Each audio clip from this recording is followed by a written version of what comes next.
जय हिंद। मैं हूं तेजेश चौहान। गाजियाबाद के गदर में आपका स्वागत है। आज इस प्रोग्राम के तहत हम आपको लेकर चलते हैं मुरादनगर के नूरगंज इलाके में। नया नूरगंज इलाका ये है। यहाँ तमाम ऐसी समस्याएं हैं जो अभी हमने लोगों से सुनी हैं। यहाँ के स्थानीय लोगों के द्वारा उन समस्याओं को बताया गया है। इन समस्याओं के समाधान के लिए यहाँ के नुमाइंदों ने, यहाँ के जो जनप्रतिनिधि हैं, जो जिम्मेदार नेता हैं या नेताओं के लिए, अपने प्रिय नेताओं के लिए वोट मांगने के लिए इन लोगों से आते हैं। हमारे साथ जुड़े हैं। हम उनसे अभी चर्चा करते हैं कि इनके द्वारा इन समस्याओं का कहाँ तक प्रयास किया गया समाधान कराने का और क्या किया जा रहा है, और आखिर अभी तक नहीं हुई हैं तो क्यों नहीं हो पाई हैं।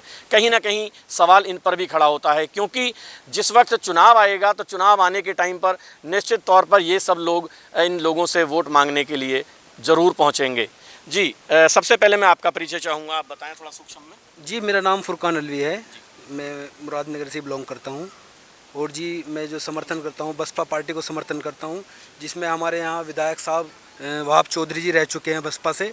ठीक है, मैं उनके समर्थन में रहा हूँ और उनके लिए मैंने वोट मांगी है और लोगों से वोट मांगी है। बिल्कुल बिल्कुल, अभी थोड़ी देर में बात करूँगा। जी, आपका भी मैं परिचय चाहूँगा। विक्रांत त्यागी, मैं जेडीयू से हूँ। JDU Janata Dal United. माननीय श्री केसी त्यागी के फॉलोवर रहे हैं मैं और शौकीन भाई। बेटे को अब अपना बिल्कुल बिल्कुल, मैं मतलब यहाँ सम्मानित मानते हैं अमरीश त्यागी जी। और हमने काफ़ी प्रयास करा है जी। अभी मैं 2 मिनट आपसे पूछूंगा, मैं केवल अभी परिचय ले रहा हूँ। जी, आप बताएं। जी, मैं वार्ड नंबर 21 मोहल्ला नूरगंज से पूर्व पार्षद का बेटा शौकीन उफलाला। मैं सपा का कार्य करता हूँ। पूर्व में मैं मजदूर सभा से नगर अध्यक्ष रह चुका हूँ। नगर अध्यक्ष रह चुके हैं, समाजवादी पार्टी के हैं। आप बताएं। जी हाँ, मैं इन्नू अलवी समाज सेवी के तौर पे मुरादनगर काफ़ी दिन से सहकारी हूँ और हमेशा जो राजनीति स्तर पे या वैसे पे मेरी नज़र रहती है उसमें, और उसी के तहत फोकस रहता है हमारा। अभी मैं आपसे पहले पूछना चाहता हूं, आपने कहा कि मैं समाज सेवी हूं, और समाज सेवा का मतलब ये होता है निस्वार्थ समाज सेवा की जाए और जो जनता की समस्याएं हैं उन समस्याओं को उठाया जाए और उनका समाधान का प्रयास किया जाए। आपने किस हद तक प्रयास किया है? तमाम समस्या आपने सुनी है, बंदरों की समस्या हो, नाले की समस्या हो, आपके पीने के पानी की समस्या हो, साफ़ सफाई की समस्या हो, सबसे बड़ी नाले की है, ये जो मौत का नाला है ये आपके पीछे है, ये गंदा नाला जा रहा है जिसमें 6 बच्चों की जिसमें मौत हो चुकी है। इसके बारे में अभी तक आपने किन मुद्दों पर और किस हद तक प्रयास किए? मुझे तो बड़ा दुख होता है, बहुत ही गाजियाबाद में चर्चा का विषय भी है और लगभग हर अधिकारी या हुक्मरान या मेंबर या नगर पालिका विधायक हर किसी के नज़र में ये नाला है, पर अगर उनसे इस बात के बारे में पूछा जाए तो आश्वासन के सिवा उनके पास और कुछ चारा नहीं बचता। और स्थिति रही अगर विकास की तो मुंह देख के विकास होता है। अगर हम इधर एक्सचेंज की तरफ चले जाएं, भरतनगर कॉलोनी की तरफ चले जाएं तो वहाँ गंदगी यही फैल रही थी। यही अलरावली रोड का है, यही सरना वाली गली का है, यही भूड़ का, ईदगाह का। ज़्यादातर मुझे तो पता ही नहीं चलता कि लखनऊ कौन सा टॉप 5 में इस नगर पालिका को अवार्ड दे देती है। पता ना आँख मीच के दे देती है क्या, और लेने वाले भी अंधे हैं क्या? आके वे गली नहीं देख पाते क्या अवार्डों की कि कहाँ क्या समस्या है। और कई दफ़ा स्थिति यहाँ तक हो चुकी है कि रपटन या बारिश की वजह से बाइक वाला गिर जाता और बहुत बड़ा हादसा हो, कई की तो मौतें भी हो चुकी है इस स्थिति में। यहाँ के ऐसे रास्ते हैं स्थिति। जी बिल्कुल, देखिए अब इस वक्त हमारे पास साथ जुड़े हैं ये समाजवादी पार्टी के कर्मठ सिपाही हैं। इनसे हम जानकारी करते हैं कि इनके द्वारा किस तरह की इन समस्याओं का किस तरह कहाँ तक जो है इसका समाधान कराने का प्रयास किया गया। जी, हमारी सरकार में सबसे पहले जो हमारा पानी की टंकी का प्रोजेक्ट पास हुआ था, ये माननीय श्री आजम खान जी के थ्रू हुआ था, क्योंकि वे कैबिनेट मंत्री रहे हैं।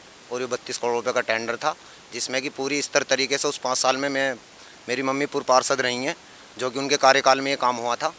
ये 32 करोड़ रुपए का टेंडर निकल गया। हमारी जो 16 प्रेशर लाइन लगाने की थी, शहर को हमारे 4 किलोमीटर दूर की रेंज में पानी देने का सपना था, क्योंकि कम से कम 10,000 से 20,000 50,000 तक के लगभग लोग पानी से व्याकुल है हमारे यहाँ, जिससे कि पानी इतना ख़राब और इतना गंदा है, जिससे कि हेपेटाइटिस सी होने का मामला बिल्कुल 20 से 30% बढ़ चढ़ कर हिस्सा ले रहा है अपने पूरे शहर में, जहाँ जहाँ पानी की किल्लत है। ये हमारी पार्टी ने, गरीब थे लोग, यहाँ कोई सुनवाई नहीं थी किसी भी प्रकार की, लोग इधर उधर भगते थे। हमारी सरकार आई, हम छोटे से सिपाही थे, हमने एक प्रस्ताव रखा अपने नेताजी से। हमारे नेताजी ने कहा कि आप आओ, कोई दिक्कत नहीं।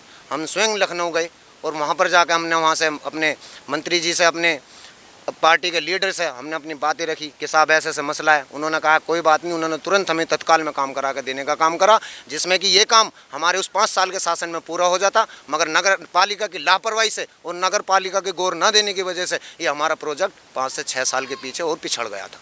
अच्छा, जिस वक्त ये आपकी गवर्नमेंट थी, ये नाला या ये पीने के पानी की समस्या चलो ठीक है उसने उठाया गया वहाँ से, नाला ये जो मौत का नाला है इसके बारे में कोई समाधान कराया गया या कुछ प्रयास किया गया? प्रयास ये था कि हम जो जिस टाइम हमने यहाँ नगर पालिका को अवगत कराया था, लेटर के थ्रू अपने लेटर पैड पर लिख के दिया था, तो नगर पालिका बोलती थी कि आपका बजट आ गया है, हम कल करा दें, परसों करा दें। उस हिसाब से आज तक नाला किसी भी स्तर से सही तरीके से नहीं हो पाया है। नाले की इतनी हालत खस्ता है कि आए दिन उसमें बच्चे गिरते हैं, मौत का तांडव बन चुका है। आए दिन बच्चों की मरने की, गिरने की खबर आती है। अभी फ़िलहाल में अब से 1.5-2 महीने पहले ऐसा हुआ कि नया पुल जो बना हुआ है नाले के ऊपर ही है, उस पर उसका जो वो पड़ा हुआ है पैराफिट, जिसे वो लेंटर वगैरह बोल देते हैं, उसकी जो बाउंड्रियाँ होती है वो बाउंड्रियाँ नहीं थी। अचानक उधर से गाड़ी आ रही थी, बच्चा आगे कैसा आ गया, तुरंत वो गाड़ी नाले में चली गई। इतना बुरा हादसा होने से डरा कि नगर पालिका को जवाब देना भारी हो जाता। आज तक पुलों का कोई पैराफिट नहीं बन पाया उन लोगों पर। अच्छा, आपकी सरकार के दौरान ये हादसे हुए हैं, ऐसा नहीं है कि अभी हुए हैं ये। तो मेरा मकसद, मेरा जो सवाल है, मेरे सवाल पर थोड़ा सा ध्यान दें। मैं ये पूछना चाह रहा हूँ कि जिस वक्त ये ये हादसे हुए, इनको अभी तक कुछ लोग ऐसे हैं जो मुआवजा भी नहीं मिला है। अभी एक सज्जन आए थे, उन्होंने बताया उनका भांजा गिर गया था और 4 लाख रुपए की बात कही गई थी। 6 साल से उनको मुआवजा अभी तक नहीं मिला और बेचारे चक्कर काटते रहते हैं। तो इस पर क्या आपने प्रयास किया? प्रयास ये करा था कि जिस समय इनके ये हादसा हुआ था, हमारे जो लोकल का मामला था, हमारे जो स्थानीय नेता थे, उन लोगों ने अपने स्तर तरीके से इनों की मदद करी, जिस स्तर से भी हुई, चाहे वो लिखाई में हुई या पढ़ाई में हुई या कहीं हुई। यहाँ पर स्वयं ही खुद उप जिलाधिकारी आए हुए थे, उन्होंने स्वयं जाकर इन लोगों से कहा कि भाई आपको मुआवजा यहाँ से मुहैया कराया जाएगा और आपको इतने दिन में दे दिया जाएगा। उस पीरियड में फिर हमें इस बात का महसूस नहीं हुआ, नहीं पता लग पाया, वरना इस बात का महसूस हो जाता तो हमारी सरकार में हम ऊपर तक जाते और उसे काम कराने का काम करते। अब आपके संज्ञान में आ गया है, हमारे माध्यम से अभी इन्होंने यहाँ समस्या सुनाई है, तो क्या इस मामले में आप कुछ प्रयास करेंगे? प्रयास करेंगे, ज़रूर करेंगे। ये हमारा फ़र्ज़ है कि अपने लोगों के लाख काम करने का। नेताजी ने कहा कि प्रयास करेंगे, जरूर करेंगे और इनका समाधान कराया जाएगा। आप बताएंगे साहब? देखिए, यहाँ उस टाइम पे बहुत बुरा हाल था चारों तरफ ही, ठीक है, लेकिन विकास कराने का बहुत अच्छा काम किया उन्होंने, ठीक है। और जो मेन बाज़ार से लेकर चले वो, और उसको जितना उन्होंने हो सका अपने कार्यकाल में बहुत अच्छे तरीके से उस काम को निभाया। उसके बाद जो स्थिति है, जो मतलब मान लीजिए गाँव की क्षेत्र की या पिछड़े हुए इलाके हैं इनकी, उस कार्यकाल के बाद में जैसे भी है, और बस कोई पूर्ण तरीके से यहाँ पे काम नहीं हो पाया है। आपने बहुत अच्छी बात कही थी अभी शुरू में जब आपने परिचय दिया था। आपने बताया था कि मैं अपने नेताजी के लिए, अपने विधायक जी के लिए, इन लोगों से वोट मांगने के लिए मैं आता हूँ, इस मोहल्ले में आता हूँ। करीब 4000 मतदाता हैं, 4000 मायने रखते हैं। 4000 मतदाता यदि एक तरफ चले जाएँ, एक तरफ चले जाएँ, तो दिशा और दशा दोनों बदल सकते हैं। और यहाँ की समस्याओं के बारे में भी आपको पता है, अभी लोगों ने बताया, अभी आपने भी बताया, समस्याएं हैं, लेकिन इन समस्याओं का समाधान क्यों नहीं कराया गया? क्योंकि बसपा के जब इस समय विधायक भी यहाँ थे, अपने बताया विधायक थे, समस्या थे तभी से चली आ रही हैं। तो आपने उस वक्त क्या किया? जी सर, उस वक्त भी हमने बहुत कोशिश की। देखिए, बहुत स्थिति बहुत ज़्यादा डाउन थी। जो नाले खड़ंजे वगैरह ये थे बिल्कुल बने हुए नहीं थे, ये उस दौरान में बनाए गए। भाई कोई भी कार्यकाल में एकदम से कोई काम नहीं बनता है, आपको भी मालूम है। धीरे धीरे ही स्थिति को ऊपर ले जाया जाता है।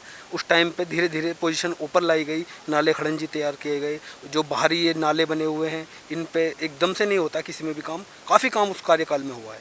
आपने भी समस्या भी देखी और इनका समाधान कराने का बात भी सुनी। इन्होंने बताया कि इनकी गवर्नमेंट में ही ये खरंजे वगैरह बनाए गए। कहाँ तक क्या भाई साहब, मेरे शौकीन भाई थोड़ा सा भूल गए।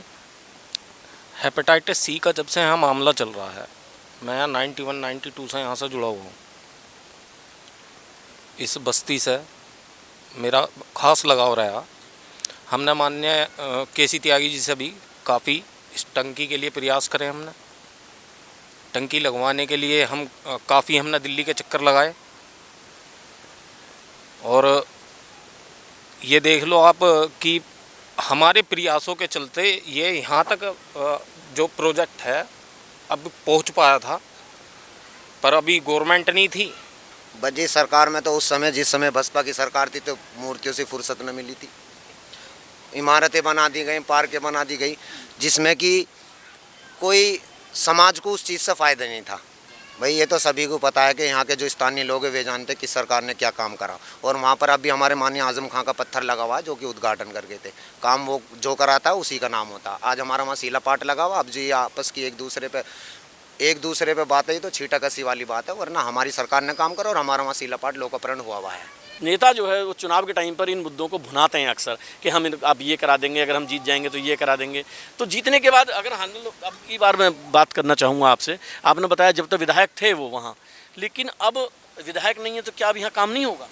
जी सर, काम कराने के लिए सब प्रयास कर रहे हैं, ठीक है। ये आप भी जानते हैं, जब गवर्नमेंट हाथ में होती है, जब प्रयास करने पर काम जल्दी होता है। अब इस टाइम पे मान लीजिए पावर में हमारी गवर्नमेंट पावर में नहीं है, तो प्रयास जारी हैं, प्रयास कर भी रहे हैं, लेकिन धीरे धीरे कहीं ना कहीं मुद्दे फिसल जाते हैं। आपको अभी तमाम भाजपा पर सवाल खड़े हुए थे अभी यहाँ, क्योंकि भाजपा का यहाँ कोई है भी नहीं हमारे पास में, और यहाँ आएगा भी नहीं, क्योंकि यहाँ मुझे लग रहा है भाजपा के यहाँ मत भी नहीं है, वोटर नहीं दिखाई दे रहे। तो उस पर आप क्या कहना चाहेंगे? क्या मतलब भाजपा की जब से सरकार आई तब से विकास कार्य रुके हैं या हुए हैं? देखो, विकास कार्य कहीं नहीं रुक रहा। आप देखें, आप अगर स्थिति आप जाकर इसी रोड की देखें, इस नाले वाली रोड की स्थिति जो चर्चा चल रही है हमारे विषय में, जहां बच्चे दुर्घटनाग्रस्त हुए हैं, तो अगर उस मार्ग की आप स्थिति आगे जाके देखें तो वो सुधरता हुआ आ रहा है। मेरा सवाल इसीलिए आपसे था क्योंकि आप समर्थक हैं, तो कम से कम ये पता लगे कि भाई क्या है, क्या क्या क्या। मैं भाजपा समर्थक नहीं हूँ, पर यह है कि जो मतलब कार्य चल रहा है उसके ऊपर तो बोला जा सकता है ना, उसे बताया जा सकता कि आप वर्तमान स्थिति देखिए, आप लाइव उसे टेलीकास्ट करिए।